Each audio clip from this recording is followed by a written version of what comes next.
आदाब नाजरीन, मैं हूं आपके साथ रहीम अहमद खान और आप इस वक्त मुलाहिजा फरमा रहे हैं तस्नीम टीवी। तस्नीम टीवी की जानिब से तहे दिल से आपका इस्तकबाल करता हूं। नजर डालते हैं अब तक की तमाम अहम तरीन और बड़ी खबरों पर।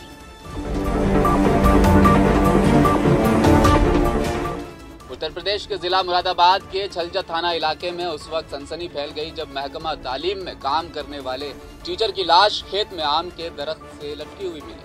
इत्तला मिलते ही पुलिस और फोरेंसिक टीम मौका पर पहुंची और शवाहिद इकट्ठे कर लिए। जाए वकुआ पर पहुंचकर लाश बरामद कर ली गई और कब्जा में लेकर पोस्टमार्टम के लिए भेज दी गई। ये जो हादसा हुआ, क्या हादसा हुआ है पूरा बताएंगे? हादसा क्या कि तो पेड़ पे देखा हमने, झूलता हुआ। अब इसके आगे हमसे बता देंगे। अच्छा, कौन था ये आप? बेटा था। तो ये शिक्षा विभाग में कार्यरत थे? हाँ, शिक्षा विभाग में। कहाँ चल रही थी तैनाती इनकी? भगतपुर ब्लॉक में गाँव पर। अच्छा, तो शादी को कितना टाइम हो गया इनका? लगभग 12 साल के आसपास। बच्ची है घर में कोई? हाँ, एक लड़की है। नौकरी को कितना टाइम हो गया इनकी? लगभग 5-6 साल हो गए। क्या लग रहा है कि आसपास में कोई रंजिश आपकी किसी से? ना, मुझे तो कोई ऐसा नहीं लग रहा भाई। दोनों कोई बात हो तो मैं कह नहीं सकता, बाकी मुझे उसको कोई घर में कोई बात विवाद हुआ हो? कुछ नहीं, कोई विवाद ही। नौकरी करता है, अपना करना अपना खाना, तो विवाद तो किसी बात का ही। थाना क्षेत्र छजलैट के ग्राम फूलपुर मिठनपुर में एक व्यक्ति के द्वारा पेड़ से लटक कर आत्महत्या करने का मामला प्रकाश में आया। यह सूचना परिजनों द्वारा दी गई थी। थानाध्यक्ष छजलैट मौके पर जाकर उनके द्वारा पंचायतनामा की कार्रवाई पूर्ण कर ली गई।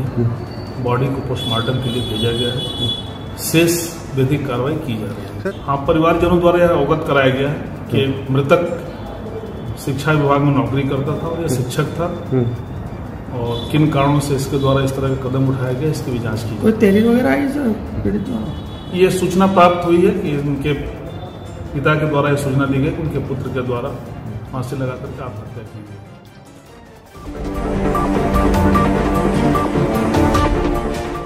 खवातीन के एहतजाज के बाइस रेवेन्यू टीम कब्जा छुड़वाए बगैर वापस चली गई। खबर पीलीभीत से है। पूरनपुर के गदा कला के जरिए नवादिया दर्जनपुरा रोड पर 352 एकड़ पर जीवन मिशन के तहत बनाए जाने वाली पानी के टैंक के लिए मुख्तस किया गया था। गांव गढ़ा काला के रिहायशी राम लदे ने वाटर टैंक के लिए मुंतखब की गई नई फॉल की जमीन पर कई सालों से नाजायज कब्जा कर रखा था। नाजायज काबिजीन को नोटिस भी जारी कर दिए गए थे, लेकिन काबिजीन ने नोटिस मिलने के बाद भी नाजायज कब्जा नहीं हटाया और नोटिस मिलने के बाद नई फॉल की जमीन पर गैर कानूनी तौर पर गन्ना बो दिया।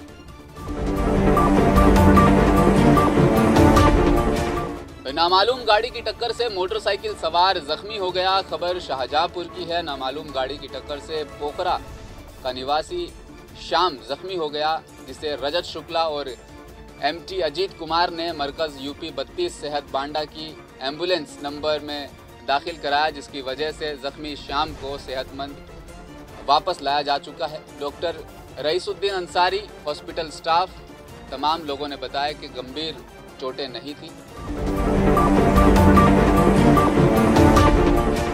चतरा झारखंड से खबर है। मोटरसाइकिल बेकाबू होकर एक दरख्त से टकरा गई। सड़क हादसे में 3 जख्मी होने के साथ ही 2 की हालत काफी तशवीशनाक बताई जा रही है।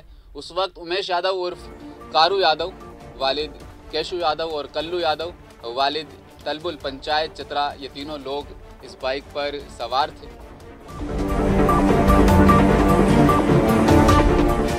10 अप्रैल को Jaipur pink city press club में मुनक्किद होने वाले कौमी कन्वेंशन की तैयारियों के लिए national schedule caste tribe development council के रियासती सदर और रियासती एग्जीक्यूटिव के अरकान ने मेवाड़ खित्ते के डूंगरपुर, बांसवाड़ा, उदयपुर, चित्तौड़गढ़ और भीलवाड़ा अजला का दौरा किया। भीलवाड़ा में खवातीन लीडर राम कन्या मीना, साबिक जिला काउंसलर समाजी कारकुन आकाश मेघवंशी, चित्तौड़गढ़ में बीजेपी लीडर और नौजवान लीडर महेंद्र मीना, कमल मीना, तंजीम के जनरल सेक्रेटरी रोशन मेवाड़ी और साबिक जिला सरबरा रामचंद्र मीना इस मौके पर मौजूद रहे। बताया जा रहा है कि यह इनकाद इस प्रोग्राम का काफ़ी कामयाब रहने की उम्मीद इनकी तरफ से लगाई जा रही है। खबर पश्चिम चंपारण के नरकटियागंज से है, जहां एक बार फिर तेज रफ्तारी ने तबाही का माहौल बना दिया।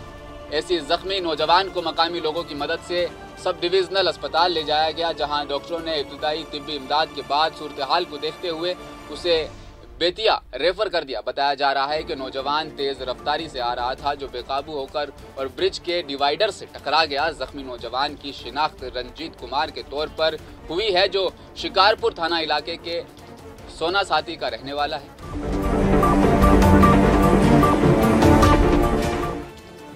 नोएडा एक्सप्रेस वे पर ट्रैफिक जाम। दिल्ली से नोएडा ग्रेटर नोएडा जाने वाली सड़क 5 किलोमीटर से ज्यादा की है, ब्लॉक रही। वजह बताई जा रही है कि रेंगती हुई गाड़ियां, सैकड़ों गाड़ियां जाम में अटक गई।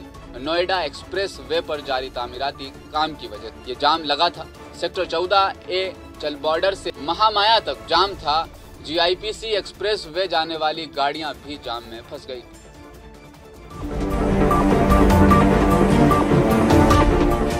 अब तक की तमाम अहम तरीन और बड़ी खबरों में फिलहाल इतना ही। मुझे दीजिए इजाजत। आप देखते रहिए तस्नीम TV। अपना ख्याल रखिएगा। अल्लाह हाफिज।